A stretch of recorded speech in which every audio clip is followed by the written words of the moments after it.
दोस्तों नमस्कार। दोस्तों मैं विकास देवगन करियर 7 सीज़ इमिग्रेशन से बात कर रहा हूं। दोस्तों आज हम लोग बात करेंगे सिंगापुर स्टडी वीज़ा के बारे में। स्टूडेंट्स के मन में बहुत ज़्यादा डाउट्स होते हैं कि सिंगापुर में जाएं या ना जाएं या कैसे करें। बिल्कुल जाहिर है, होना भी चाहिए। दोस्तों सिंगापुर सिर्फ वही स्टूडेंट अप्लाई करे जिसके आइल्स में बैंड नहीं आ रहे हैं, पीटी में स्कोर उसके नहीं आ रहे हैं, 8-10 साल का गैप हो गया है। वो बच्चा अपना करियर बनाने के लिए बहुत ज़्यादा सिंसियर है।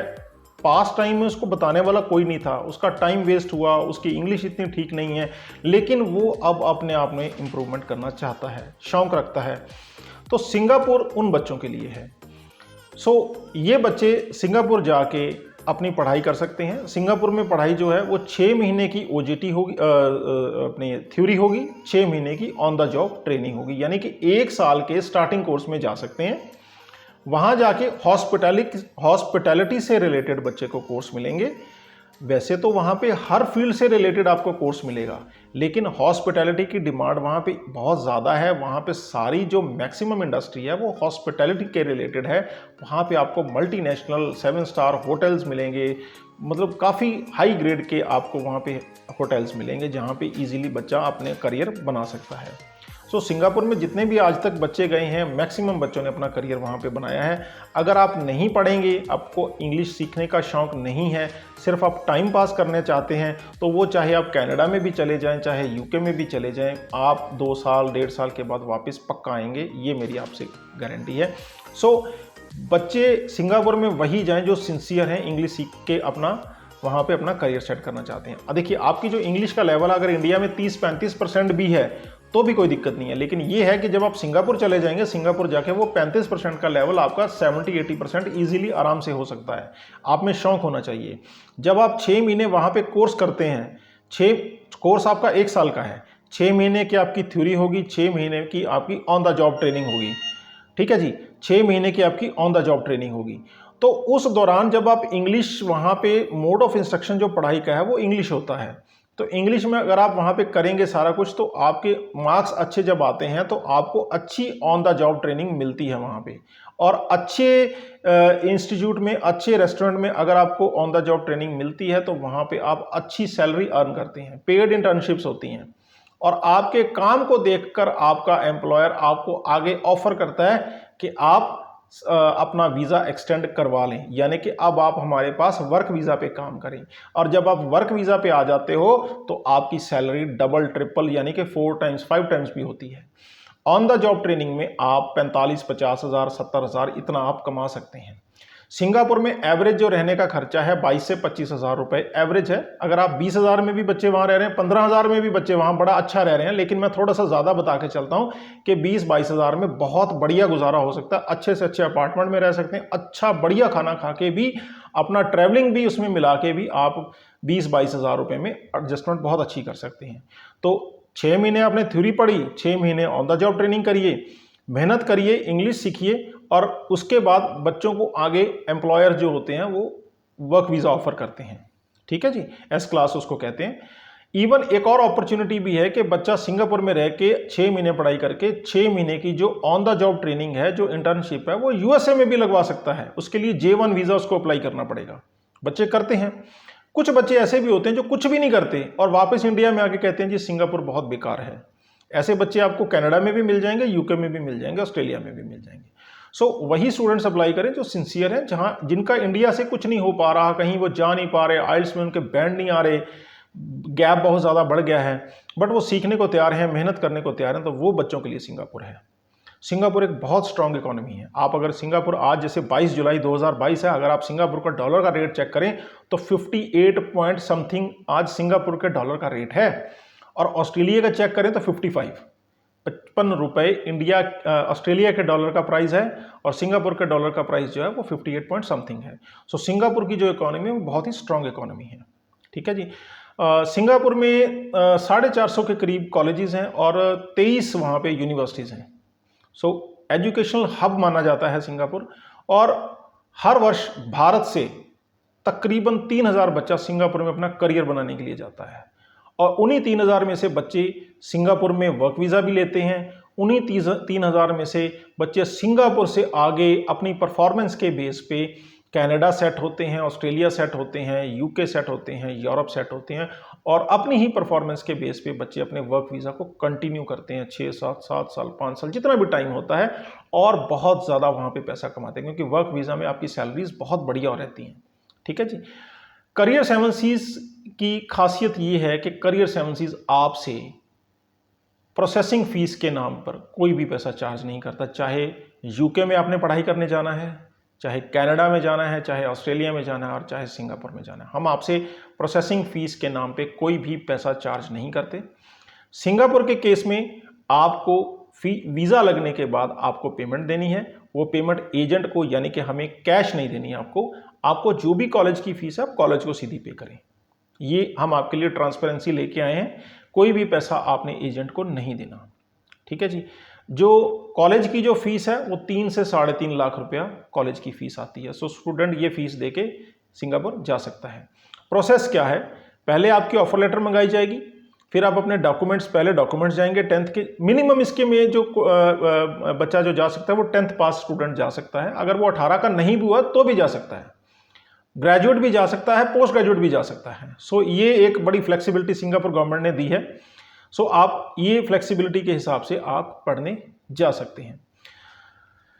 प्रोसेस क्या है कि आपके स्टार्टिंग डॉक्यूमेंट्स भेज के आपकी ऑफर लेटर मंगाई जाती है। ऑफर लेटर मंगाने के बाद आपका आईपीए आता है। आईपीए के लिए आपको जो बाकी के डॉक्यूमेंट्स होते हैं, फाइनेंशियल डॉक्यूमेंट्स होते हैं, वो भेजने पड़ते हैं। उसके बाद आप फीस पे करते हैं कॉलेज को। फीस पे करने के बाद आपका फुल आईपीए आता है और वो full IPA is called visa. वो लेके आप फ्लाई कर सकते हैं, वो वीज़ा होता है। उसके बाद आपको मतलब फीस पे करने के बाद फुल आईपीए आता है। सो ये एक ट्रांसपेरेंट प्रोसेस था। सिंगापुर एक बहुत बढ़िया कंट्री है, बहुत ग्रोथ कर रहा है आज के टाइम में। एशिया का सबसे ज़्यादा, साउथ ईस्ट एशिया का सबसे ज़्यादा जो है डेवलप्ड कंट्री है। इंडिया से जो इसकी दूरी है वो 6,000 किलोमीटर की दूरी है। हाँ, 6,000 किलोमीटर की इसकी दूरी है और पॉपुलेशन जो है वो 57। क्लाइमेट बहुत बढ़िया है, जो वातावरण है जो है मौसम जो है वो बहुत बढ़िया रहता है। ट्रॉपिकल क्लाइमेट है, 18-20 डिग्री टेम्परेचर रहता है पूरा साल। जो पड़ोसी मुल्क हैं इसके Thailand, Bangkok, Cambodia, Indonesia, Philippines and Malaysia इसके पड़ोसी मुल्क हैं। कैपिटल सिंगापुर सिटी है। पॉपुलेशन मैंने आपको बता दी। ग्रॉस नेशनल इनकम जो 2021 के अकॉर्डिंग अगर इसकी इकोनॉमी की बात करें तो gross national income $469.1 billion Singapore dollars थी, जो कि बहुत ज़्यादा स्ट्रांग मानी जाती है।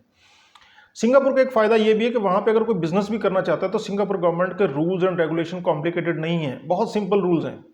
वहाँ पे लॉ बड़ा स्ट्रिक्ट है, कोई भी छोटी सी गलती होती है तो उसकी कोई माफ़ी नहीं है, पेनल्टी साथ के साथ डल जाती है। बहुत स्ट्रिक्ट रूल्स हैं, इसलिए सिंगापुर एक बहुत ही सेफ कंट्री माना जाता है। सिंगापुर की जो जीडीपी है 5th highest GDP per capita in the world. ये मैं कुछ आपको चीज़ें बता रहा हूँ सिंगापुर की। हाईली डेवलप्ड इकोनॉमी है, 3rd लीस्ट करप्ट कंट्री है सिंगापुर, यानी कि करप्शन ना के बराबर है। मॉडर्न सिटी है साउथ ईस्ट एशिया का। जो इंटरनेशनल एयरपोर्ट है वो चांगी एयरपोर्ट है और इस एयरपोर्ट को बेस्ट एयरपोर्ट का अवार्ड मिला हुआ है। लॉ एंड ऑर्डर बहुत सख्त है यहाँ पे। इकोनॉमी बहुत स्ट्रांग है। Singapore has been rated 3rd among 145 countries in terms of ease of doing business, world bank की रिपोर्ट के अकॉर्डिंग। कॉस्ट ऑफ लिविंग जो यहाँ पे आती है 400 450 एवरेज, आराम से बंदा अपना सरवाइव कर जाता है।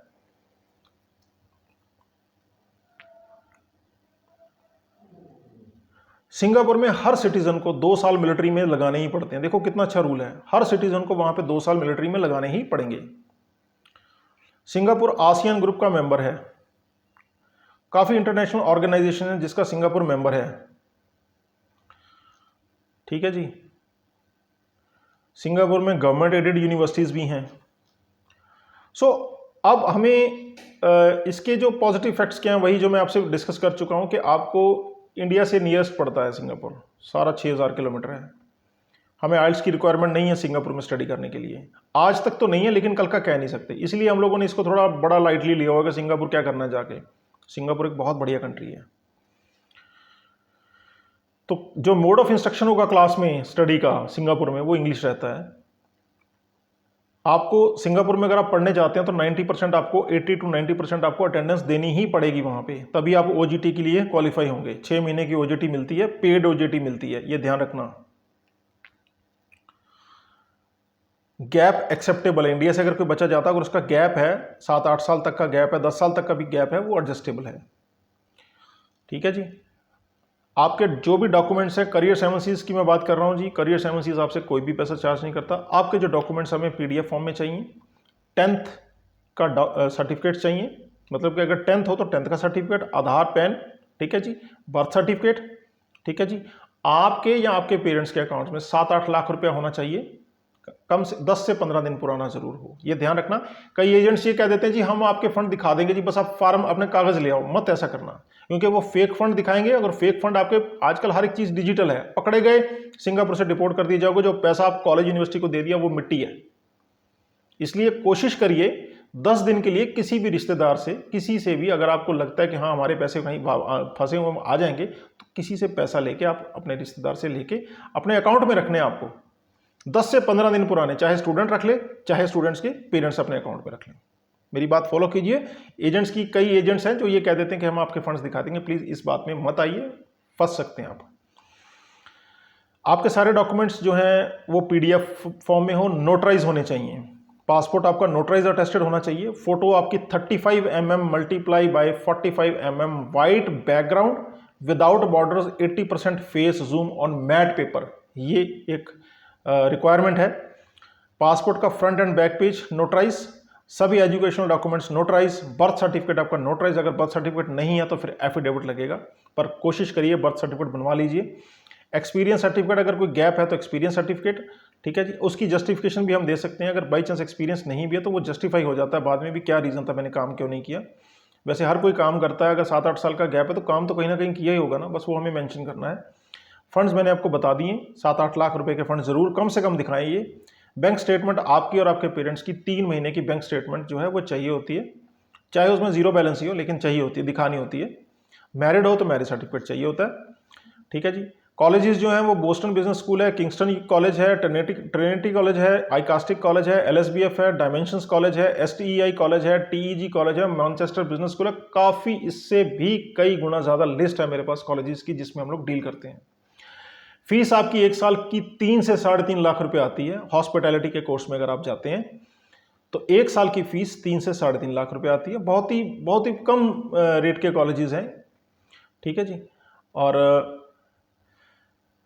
कुछ कॉलेजेस ऐसे हैं कि आप 1 साल सिंगापुर में लगाइए, नेक्स्ट ईयर आप यूके में लगाइए, नेक्स्ट ईयर आप ऑस्ट्रेलिया में लगाइए। इस तरह की कुछ टाइप्स होते हैं कुछ कॉलेजेस के इंटरनेशनल इंस्टीट्यूट्स के साथ, चाहे यूके है चाहे ऑस्ट्रेलिया है। सो बात वहीं आती है कि अगर आप यहाँ से ऑस्ट्रेलिया यूके नहीं जा सकते तो आप 1 साल की स्टडी करिए सिंगापुर में, और फिर उनकी रिक्वायरमेंट के अकॉर्डिंग अपने आप को फुलफिल करिए। अगर आप उनकी इंग्लिश की रिक्वायरमेंट है तो वो फिर आपको बताएंगे उस टाइम पे क्या उनके रूल्स हैं कि आपको आइल्स देना है, पीटी देना है, वहीं पर रह के उसको दीजिए, वो क्राइटेरिया फुलफिल करिए और यहाँ से वहीं से फ्लाई कर जाइए। यहाँ से कई बार जाना स्टूडेंट्स के लिए बहुत कठिन होता है, लेकिन सिंगापुर जाके, क्योंकि बच्चे को वहाँ पे जाके एक इंटरनेशनल एक्सपोजर मिलता है, बच्चा सीखने को तैयार है, उसकी इंग्लिश की स्किल्स बहुत अच्छी हो जाती हैं, वो अटेंडेंस पूरी दे रहा है, उसके मार्क्स अच्छे आ रहे हैं, उसने ओजीटी में बहुत अच्छा परफॉर्म किया है, यही चीज़ें काउंट होती हैं। जब आपने फर्दर पढ़ाई के लिए यूके जाना है तो वो आपसे क्राइटेरिया रखेंगे कि ये कर दो, आ जाओ, तो वहाँ पे रह के आप ये चीज़ बड़े आसानी से कर सकते हो। सो कई यूनिवर्सिटीज़ हैं वहाँ पे जो इस तरह की कॉलेजेस हैं जो आपको इस तरह की ऑफर देते हैं, ठीक है जी। कोर्सेज आपको वहाँ पे मिलेंगे, होटल मैनेजमेंट है, हॉस्पिटैलिटी मैनेजमेंट है, कुकरी का डिप्लोमा है, फूड एंड बेवरेजेस का डिप्लोमा है, रिटेल मैनेजमेंट का डिप्लोमा है, बिजनेस मैनेजमेंट का डिप्लोमा है, अकाउंटिंग मैनेजमेंट का डिप्लोमा है, टूरिज्म का डिप्लोमा है, डिप्लोमा इन ग्राफिक डिज़ाइन है, डिप्लोमा इन लॉजिस्टिक्स है। सो काफ़ी एक लेंथ है, डिप्लोमास की लिस्ट है मेरे पास, काफ़ी डिप्लोमास है। और बेटर है कि आप हॉस्पिटैलिटी में जाओ, वहाँ पे सक्सेस रेट ज़्यादा है, क्योंकि हॉस्पिटैलिटी में आपकी ओजेटी लग जाती है, बाकी केसेस में ओजेटी नहीं है। हॉस्पिटैलिटी में आपकी कंफर्म ओजेटी है और पेड ओजेटी है, 6 महीने आप कमाओगे वहाँ पे, ठीक है।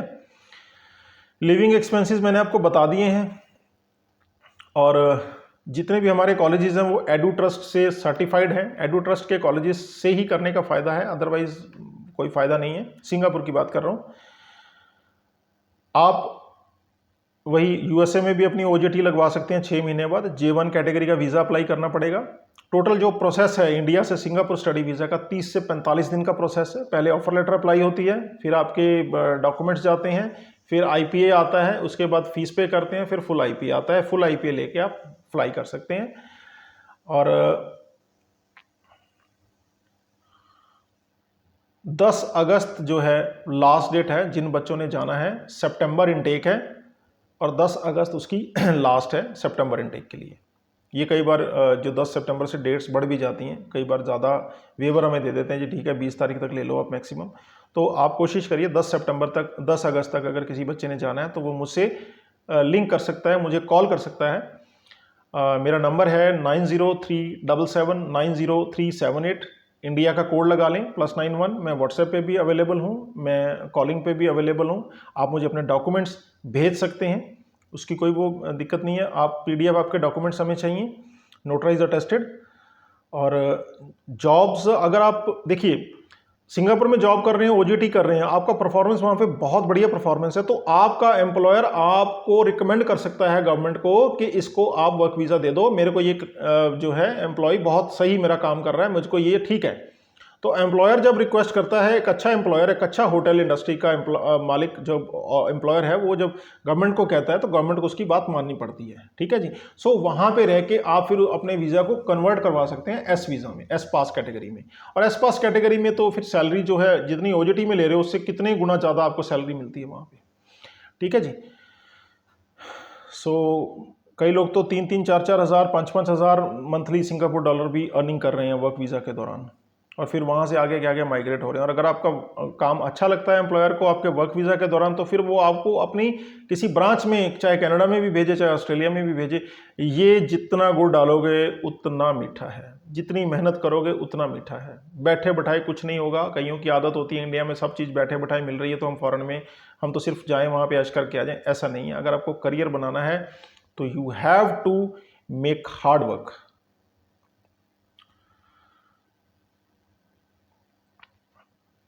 नाइन्टी 90% अटेंडेंस आपको देनी है अगर आपने अच्छी गुड बुक्स में आना है सिंगापुर गवर्नमेंट की, ठीक है जी।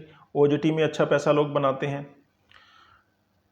हाँ, एक चीज़ और, जो स्टूडेंट्स, जिन लड़कों ने लड़कियों ने पहले कहीं सिंगापुर में किसी के कहने पे कोई वर्क वीज़ा अप्लाई करा था, उसको एम्प्लॉयमेंट वीज़ा कहते हैं, इंडिया से 3 महीने का लगता है, और वो ऑब्वियसली रिजेक्ट हो गया, और अब वो कहते हैं कि जी हम एजेंट को बताएंगे नहीं और हम कहेंगे कि हमारा वीज़ा लगवा दो, स्टडी वीज़ा, और वहाँ पे जाके काम कर लेंगे। तो भूल जाओ, आपका वीज़ा नहीं आने वाला।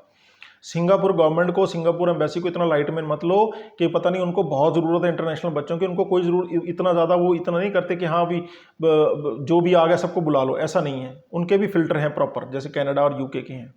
अगर आपका वीज़ा पहले सिंगापुर का रिफ्यूज़ हो चुका है तो प्लीज़ कम से कम 6 महीने वेट करें। हाँ, स्टडी वीज़ा अगर रिफ्यूज़ हुआ है पहले तो 3 महीने आप वेट करें। 3 महीने के बाद ही आपका वीज़ा रीअप्लाई होगा। ये सिंगापुर की गवर्नमेंट कहती है, सिंगापुर की एम्बेसी कहती है, मिनिस्ट्री ऑफ मैन पावर कहती है कि 3 महीने बाद आप अप्लाई कर सकते हो। लेकिन अगर आपने वर्क वीज़ा अप्लाई करा था और वो रिफ्यूज़ हो गया, अब आप कहो जी मैं 2-3 महीने बाद अप्लाई कर लूँ, वीज़ा नहीं आएगा, पैसे मत खराब करें, क्योंकि कई एजेंट्स तो पैसे भी लेते हैं।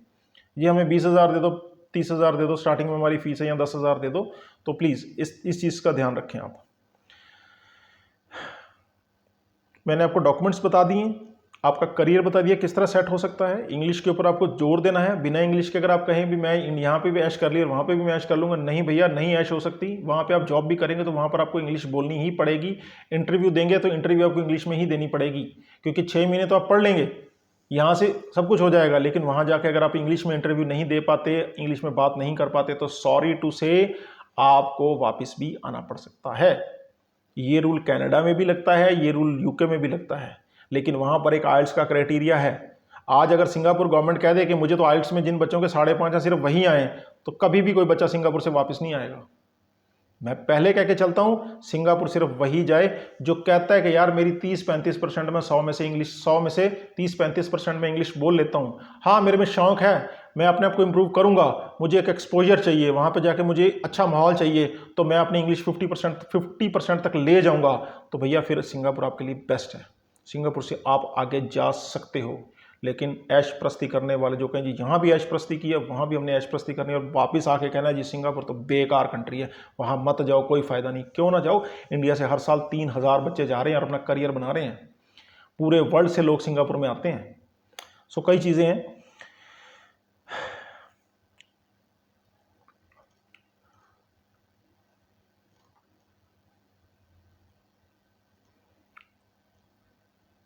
और देखिए यहाँ पे आपको कोई जीआईसी अकाउंट नहीं खुलवाना। यूके में जाते हैं तो 14 लाख के फंड दिखाने पड़ते हैं, 13 से 14 लाख रुपए के फंड दिखाने पड़ते हैं। कनाडा में जाते हैं तो जीआईसी अकाउंट दिखाना पड़ता है 6 लाख 6.5 लाख रुपए का। ऑस्ट्रेलिया में जाते हैं तो आपको 18-20 लाख के फंड दिखाने पड़ते हैं, 15 लाख से अबव के फंड दिखाने पड़ते हैं। यहाँ आपको क्या दिखाना है? वो फंड पुराने होने चाहिए जो उन कंट्रीज़ की मैं बात कर रहा हूँ। यहाँ से 10 से 15 दिन पुराने 7-8 लाख रुपये दिखा दो, उसके बाद उसकी स्टेटमेंट दे दो, पैसे निकलवा लो, केस लगा दो, वीज़ा आ जाएगा। आपका गया क्या? आपका तो कुछ भी नहीं गया। मेहनत हमने करनी है, और मैं आपको गारंटी करता हूँ, मैं 99% श्योर हूँ आपका वीज़ा मैं आपको लेके दूंगा। मैं आइल्स नहीं का रिक्वायरमेंट अभी तक तो नहीं है, लेकिन अगर जो जाते हैं बच्चे वहाँ पे और अपने आप को अगर वो पॉलिश अच्छी तरह कर लेते हैं, अपनी स्पोकन अच्छी कर लेते हैं, तो बड़ी उम्मीद रहती है कि बच्चा आगे से आगे वहाँ से कनाडा भी निकलता है, ऑस्ट्रेलिया भी निकलता है, यूके भी निकलता है। और वापस आने वाले तो इंडिया में भी वापस आ जाते, कुछ भी नहीं करते वहाँ पे, और आके कहते हैं सिंगापुर बेकार है। ऐसे मैंने कई लोगों को सुना है जो कहते हैं जी सिंगापुर क्या, कनाडा भी बेकार है, कनाडा में भी कुछ भी नहीं है। ऐसे भी लोग होते हैं, वो लोग होते हैं जो काम नहीं करना चाहते, जो कहते हैं मैं बैठे बैठे मिल जाए, क्योंकि यहाँ पर माँ बाप ने उनको बहुत प्यार लाड़ प्यार से खिलाया पिलाया होता है, वहाँ जाके वो मेहनत नहीं कर सकते। और कामयाब वही है आज के टाइम में, या हमेशा से वही कामयाब है जो मेहनत करता है। सो मेहनत करने के लिए तैयार रहिए, अपना करियर खुद बनाइए, मेहनत करके बनाइए, इसका आनंद ही बहुत है, बहुत आनंद आएगा आपको। धन्यवाद, बहुत बहुत शुक्रिया।